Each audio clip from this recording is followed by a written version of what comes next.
Eu vou mostrar para vocês agora as principais classes dentro do R. Então, quais são as principais classes de objetos que existem dentro do R? Eu tenho classe de vetores, classe de fatores, classe matriz, classe lista, classe dataframe e a própria função também é uma classe de objetos. Tudo dentro do R é um objeto. Vetor, vector, é um conjunto de elementos de uma mesma classe, ou seja, números, caracteres, valores lógicos, etc., organizados em uma única dimensão, não corresponde aos vetores da álgebra linear. Então aqui no RStudio eu tenho 4 exemplos de vetores. Então aqui, aquele vetor A, recebendo 4, então se eu apertar o run aqui, ele vai executar, como a gente já falou antes, e vai criar aqui para mim o objeto A valendo 4. Aqui no meu ambiente. Aqui no caso eu vou criar um outro vetor.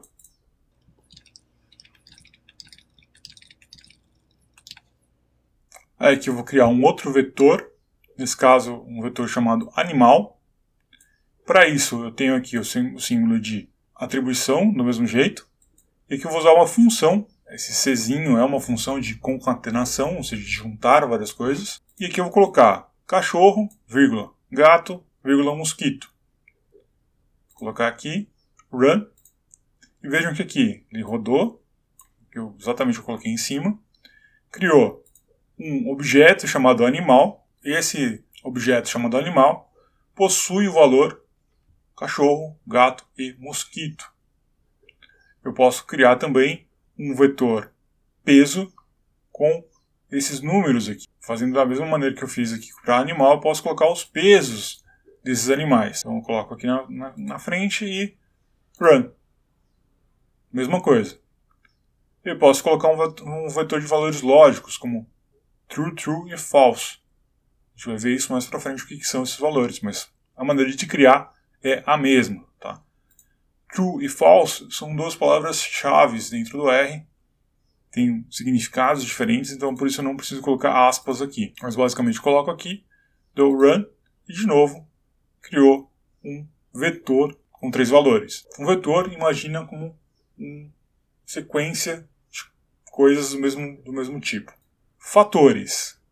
Fatores são semelhantes aos vetores e os elementos são divididos em níveis, levels, usados para dados categóricos. Vamos lá então para o exemplo que eu estava dando até agora há pouco. Então aqui eu vou criar um fator chamado doce. A ele eu vou atribuir uma função aqui chamada factor, justamente para dizer para o R, olha, eu estou criando um objeto da classe fator. E a esse objeto da classe fator eu vou dar esses 4 itens aqui para ele. E vou executar. O que aconteceu? Criou aqui para mim um fator. Já vai me escrever aqui, ó. É um fator com 2 níveis. Esse fator ele vai me ajudar para coisas que são categóricas, para coisas que eu divido em categorias. No caso aqui eu estou dividindo entre light e diet, mas eu poderia criar, por exemplo, masculino e feminino, adulto, criança e idoso. Né? São dados categóricos. E a ele também eu tenho uma outra função, que é, por exemplo, eu saber quais são os níveis desse fator. Então, se eu usar a função levels doce, ele vai retornar para mim que ele tem 2 níveis, diet e nível light. Não se preocupe ainda muito com isso, a gente vai voltar a falar depois sobre o que são essas coisas, como é que a gente lida com esse tipo de coisa. Mas então eu tenho vetores e eu tenho fatores, como as duas primeiras classes de objeto. Percebam o seguinte, que tanto vetor quanto fator, eu tenho uma coleção de dados em uma dimensão só. E isso já te dá um palpite que a classe fator ela é uma classe filha da classe vetor. Então, basicamente, várias coisas que a gente usa para vetor, a gente também pode usar para fator. Tá? Fica aqui só um aviso. E aí, para fatores, eu posso também colocar um fator que não está lá, um nível que não está representado nos dados, como por exemplo aqui. Então eu vou colocar dentro dos níveis de doce, além de diet light, existem doces com açúcar. Só que esses doces com açúcar não estão nos meus dados aqui. Então eu posso refazer os níveis com essa sintaxe aqui, com essa expressão. Então, níveis doce, aí vai receber essa expressão aqui, e a partir de agora, os níveis vão passar a ser 3, não 2. Se você olhar aqui, ó, por enquanto são 2, a hora que eu rodar essa expressão, passou a ser 3 níveis aqui, a gente já dá para ver.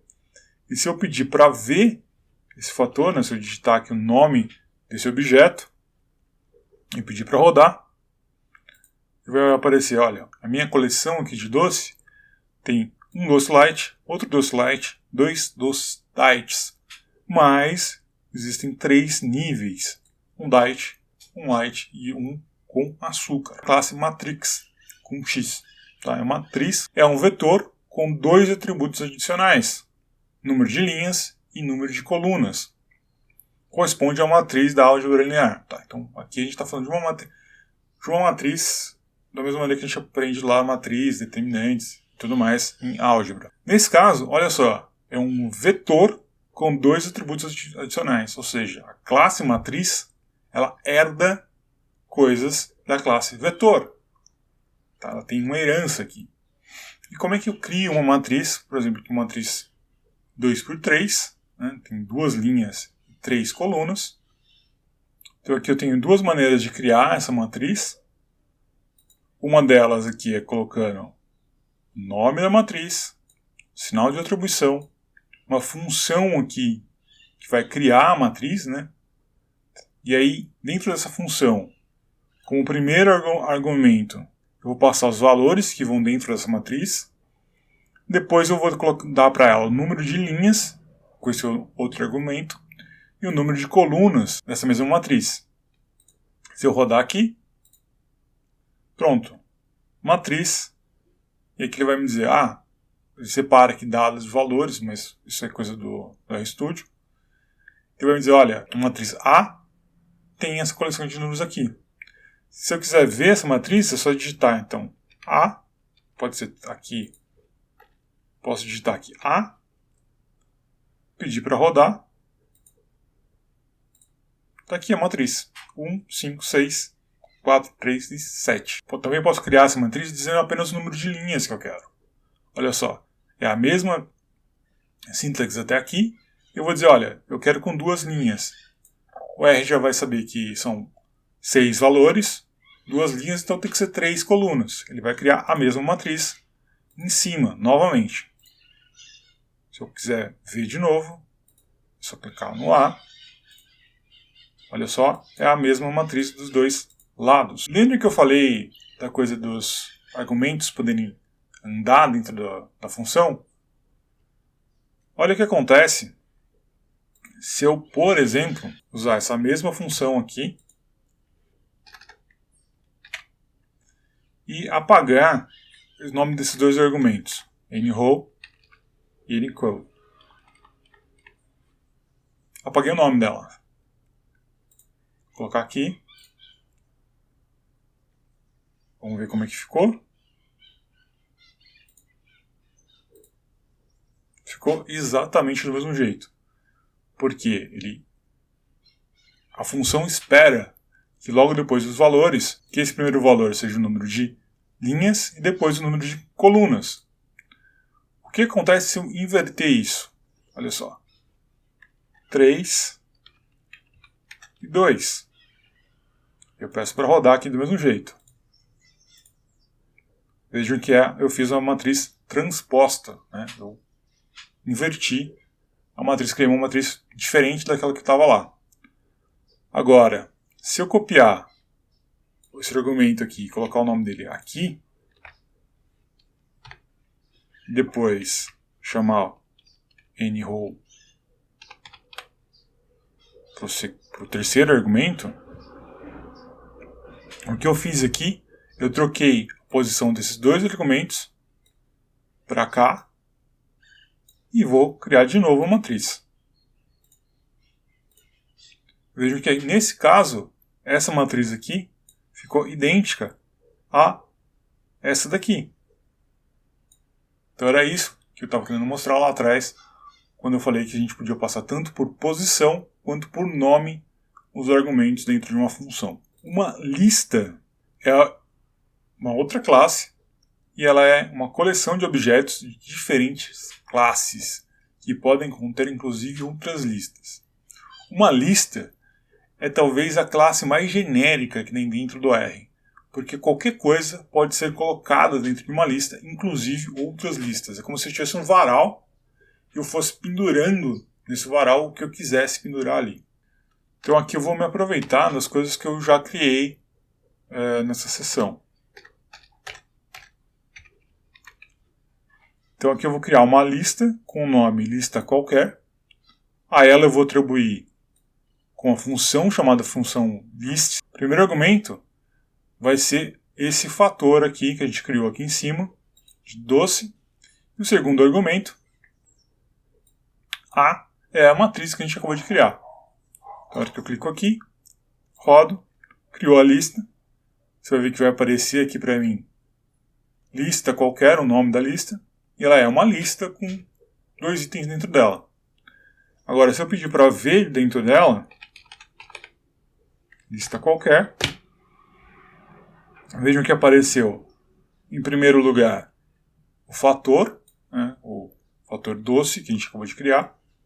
Em segundo lugar, a matriz A, que a gente já tinha criado. Então, a lista acaba sendo um jeito de a gente agrupar várias coisas dentro de no mesmo objeto. Data frame. Data frame talvez seja o tipo de objeto que a gente mais usa dentro do R, e ele é muito parecido com uma planilha de Excel, porque ele é um tipo especial de lista, no qual os componentes têm o mesmo tamanho, semelhante às planilhas de dados do Excel. Olha só o exemplo. A gente criou lá atrás o vetor animal, o vetor peso e o vetor pet. Imagina isso aqui como se fosse uma planilha do Excel, onde eu estou colocando que o cachorro tem 1.500 gramas e ele é um pet. O gato, ele tem 1.000 gramas e ele também é um pet. E o mosquito tem 1 grama e ele não é um pet. Pelo menos eu não conheço ninguém que tenha mosquito como pet. E aí eu quero deixar essa relação aqui, né? Que aqui é o primeiro relaciona com o primeiro, o segundo com o segundo com o segundo, o terceiro com o terceiro com o terceiro, de maneira mais evidente, concatenada. Eu posso fazer uma lista simples, como a gente fez aqui, mas eu posso fazer uma lista especial, chamada DataFrame, usando a função chamada DataFrame. Então, a função DataFrame vai receber como argumentos animal, o vetor animal, o vetor peso e o vetor pet. E esses três vão ser convertidos dentro de um objeto chamado bichos. E a hora que eu executo, vai criar um objeto chamado bichos, que tem 3 observações e 3 variáveis. Tá? As linhas, ele vai sempre considerar como se fossem 3 observações e 3 variáveis são 3 colunas. E aí se eu pedir para ver o que tem dentro dos bichos,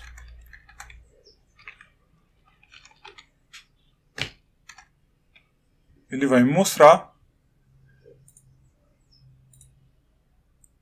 aqui aquele vetor animal do lado do vetor peso, do lado do vetor pet, num jeitinho parecendo aí uma planilha de dados. Se no meio da programação, como é que eu sei qual que é a classe de um objeto que eu já tenho criado, que eu não quero voltar e ver cada um deles? Eu tenho funções para isso. Então, por exemplo, a função class, bichos, a função class, eu posso para um argumento, que o nome do objeto que eu quero saber. Se eu der run, ele vai me responder qual que é a classe do objeto bichos. A classe do objeto bichos é um data frame. Posso fazer isso com qualquer objeto que eu já tenha criado. Ou posso fazer uma pergunta direta. A classe bichos é um vetor? Is.vector bichos. Se eu dar um run, ele vai dizer que não, é falso. O objeto bichos não é da classe vetor. Posso perguntar, e o objeto pet, ele é da classe vetor? Run? Sim, ele é da classe vetor. Eu posso também listar quais são os objetos que eu já criei. Para isso eu tenho essa função chamada ls, que é de listar os objetos. A hora que eu rodar, olha só o que ele me deu aqui. Ele me deu uma lista com todos os objetos que eu já criei dentro do AR nessa seção. É mais ou menos a mesma coisa que acontece aqui nesse painel, ok? Mas é uma maneira de você saber sem precisar desse painel aqui do lado. Se eu quiser apagar um objeto dentro de uma seção, eu posso colocar aqui RM, e dentro desse RM eu coloco o nome do objeto que eu quero apagar, por exemplo, bichos. E isso vai fazer com que eu apague o objeto bichos. Olha lá, o bicho está aqui, ó. Run, pronto, o bicho sumiu daqui, eu apaguei. Tanto é que se eu voltar aqui e fazer a listagem de novo, vejam que não aparece bichos mais aqui. Ó. Eu sumi com esse objeto, eu apaguei ele da memória do computador. E a gente tem como olhar dentro do objeto qual é a estrutura dele. Como assim? Existe uma função chamada str, essa é bem importante a gente lembrar. Eu posso perguntar para ele qual é a estrutura da lista qualquer, aquela lista que a gente fez lá atrás. Como que é? O que é? Como está dentro desse objeto? Na hora que eu rodar, ele vai me dar aqui um esqueleto do que é dentro dessa lista. Então ela vai ter, é uma lista de 2 objetos dentro dela. O primeiro objeto é um fator com 3 níveis. O segundo é um vetor, uma matriz que tem esses elementos. Posso perguntar também str pet. É um valor lógico, né? É um vetor de coisas lógicas que tem esses valores aqui. Ok? E assim a gente sabe como o que tem dentro daquele objeto.